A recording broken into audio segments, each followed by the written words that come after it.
Okay. Next ఏ సినిమాలు చేస్తున్నారు bro? Next double iSmart ఒకటి, దేవర. ఎలా వస్తుంది దేవర? ఎందుకు 2 రోజుల నుంచి ఎరగొట్టేస్తున్నారు సోషల్ మీడియాలో? అవును. సో అది కూడా చాలా బాగా వచ్చింది దేవర కూడా. సో నేను చేసిన వరకు నేను విజువల్ చూసుకుంటాను కాబట్టి అంతవరకు. ఎన్టీఆర్ గారితో కాంబినేషన్ సీన్స్ ఏనా? ఎన్టీఆర్తో కాంబినేషన్ అంటే ఉన్నాయి, కొన్ని ఉన్నాయి. ఎక్కువ మాట్లాడకూడదు సినిమా గురించి. నేను అప్పుడే అడిగి ఒక ట్రైలర్ లాంటిది వస్తే మాట్లాడడానికి ఒక ఇది ఉంటుంది. సాంగ్స్ వచ్చినాయి కదా, గ్లిమ్స్ వచ్చింది, సాంగ్స్ వచ్చినాయి. దాన్ని చూసి ఏం చెప్పుకోలేం అంటే లుక్ కానీ గెటప్ కానీ మీరు డైరెక్ట్గా చూసినప్పుడు రియాక్షన్ ఏంటి? అదే చెప్పే కదా అసలు. నేనంటే ఎప్పటి నుంచో నాన్న ప్రేమ అవుతుంది మిస్ అయిపోయింది నాకు సుధీర్కి. ఓకే. ఫ్రెండ్స్ కట్ చేయాలి ఇక్కడ, లండన్ వెళ్ళాలి అప్పుడు. అది కొన్ని పాస్పోర్ట్లు వీసాల విషయాల వల్ల అయిపోయింది. అప్పటి నుంచి వెయిట్ చేస్తున్నా, ఎప్పుడు చేస్తాను ఎన్టీఆర్ గారు అని చెప్పి చూసి ఇది వచ్చింది. వచ్చిన తర్వాత నేను ఫస్ట్ డే చూసినాను అమ్మయ్య ఆ రోజు చేశాను. హ్యాపీ. ఆయనతో కూడా చెప్పాను, అవునా నాన్న ప్రేమ చేయాలి. అర్రే వాళ్ళిద్దరు చేశారు కదా, నవీన్ రమేష్, మీరు ఇద్దరు చేయాలా? అర్రే అవును మిస్ అయిపోయా. వాళ్ళు వచ్చారు మంచిగా, 4 మళ్ళీ వచ్చారు అన్నమాట. సూపర్ కుమ్మేదాం. Full energy. దాన్ని ఏమంటారు, ఆస్వాదిస్తారు. కామెడీ వాటెవర్ అంటే స్వేచ్ఛగా నవ్వుతారు అనమాట. చాలా జాయిల్గా ఉంటారు అనమాట. అలాగే మీ ఫ్రెండ్షిప్ చాలా మందికి ఇన్స్పిరేషన్. ఇండస్ట్రీలో కానీ ఏ ఫీల్డ్లో అయినా కూడా ఒక ముగ్గురు కలిసి తోడుండి చేసుకుంటే ఖచ్చితంగా ముగ్గురు వర్కౌట్ అయ్యే ఛాన్సెస్ ఉంటాయి. ఎక్కడ ఈగోలు లేకుండా, ఎక్కడ గొడవలు లేకుండా అన్ని సంవత్సరాలు మీరు క్యారీ చేసుకుంటా, ఒకళ్ళు ఎదుగుతున్నారంటే మిగతా ఇద్దరు సపోర్ట్ చేయడం, ఇంకొకళ్ళు ఎదుగుతున్నారంటే మిగతా ఇద్దరు సపోర్ట్ చేయడం. ఎట్లా ఉంటుంది మీ ఫ్రెండ్షిప్? అసలు ఎక్కడ స్టార్ట్ అయింది, ఏంటి? వెరీ లాంగ్ బ్యాక్ ఇది. జబర్దస్త్ ముందు నుంచి నేను సుధీర్ ఫ్రెండ్స్, రూమ్మేట్స్ కూడా. దాని ముందు మ్యాగీ అని నా ఫ్రెండ్, ఇప్పుడు డైరెక్టర్గా చేస్తున్నాడు. 3 రోజెస్ డైరెక్టర్ అనమాట.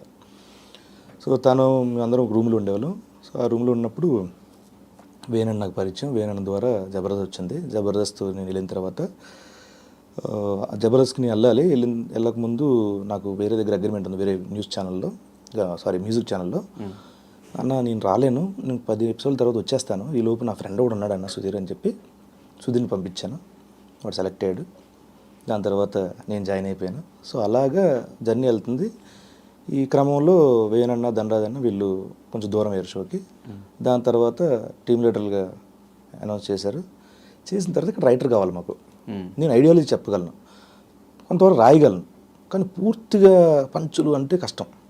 అప్పుడు నాకు రాంప్రసాద్ ధనరాజన్ టీంలో చూసి ఇలా రాస్తాడు రమ్మన్నాడు, అసలు అద్భుతంగా రాస్తాడంటే సరే ట్రై చేద్దామని చెప్పి అలాగా ముగ్గురు ఎగతాం. నాకు TV9లో నాకు సన్నీ కలీగ్ నాకు. సో సన్నీని కూడా తీసుకొచ్చాను. సో అలా నలుగురు అటాచ్ అయ్యి. ఎక్కడ ఇన్ని సంవత్సరాలు ఈగో క్లాషెస్ ఫ్రెండ్షిప్లో ఏం గొడవలు లేవు అని అంటే నమ్మను, కానీ గొడవలు ఉంటాయి. ఎలాంటి గొడవలు? చిన్న గొడవలే.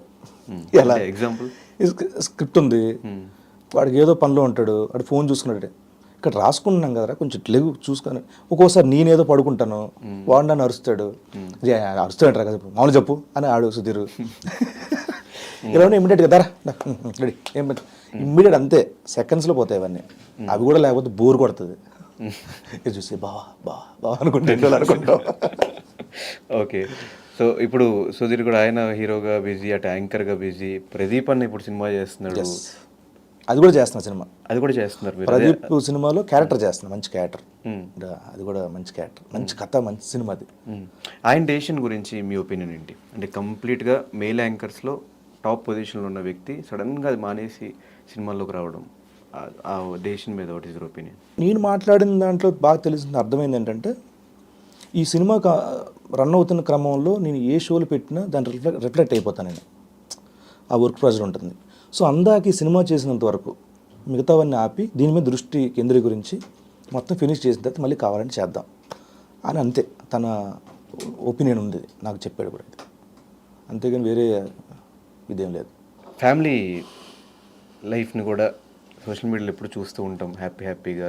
అటు సినిమాలకి ఇటు ఫ్యామిలీకి ఎలా టైం మేనేజ్ చేస్తున్నారు? ఇంట్లో తను ఎట్లా చూసుకుంటున్నారు మొత్తం హౌస్ మొత్తాన్ని, మీరు ఉన్నా లేకపోయినా? నేను నా కెరీర్ వరకు నేను వెచ్చించే సమయం చాలా ఎక్కువ ఫ్యామిలీ కంటేను. నన్ను నడిపించడంలో అండ్ ఫ్యామిలీ నడిపించడంలో, మా పరివారాన్ని అంతా బాగా చూసుకోవడంలో మా వైఫ్ రోల్ అనేది చాలా ఎక్కువ.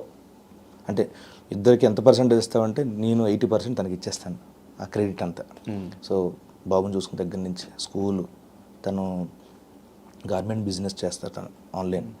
ఆ బిజినెస్ చూసుకోవాలి and at the same time ఇల్లు చూసుకోవాలి అండ్ వాటి ట్యూషన్స్ చూసుకోవాలి, ఆ స్పోర్ట్స్ ఏం ఆడించాలో చూసుకోవాలి అండ్ మా అమ్మా నాన్నలకి వాళ్ళకి ఫోన్ చేసి వాళ్ళకి ఏం కావాలో చూసుకోవాలి, వాళ్ళ అమ్మ నాన్నలు చూసుకోవాలి.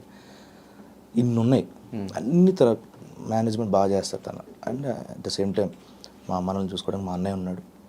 మా అన్నయ్య కూడా చాలా మా అన్నయ్య కూడా నిజం చెప్పాలంటే ఇవన్నీ మా వైఫ్ ఇదంతా పెళ్ళైన తర్వాత ఈ బాధ్యతలు ఏదైతే నాకు ముందు నుంచి అంతా మా అన్నయ్య, అమ్మా నాన్న, మా అన్నయ్య రూపంలో నాకు వచ్చాడు. సేమ్ డిట్టో ఉంటాడు. మా అమ్మ నాన్న రూపంలో మా అన్నయ్య వచ్చాడు నాకు అంతే.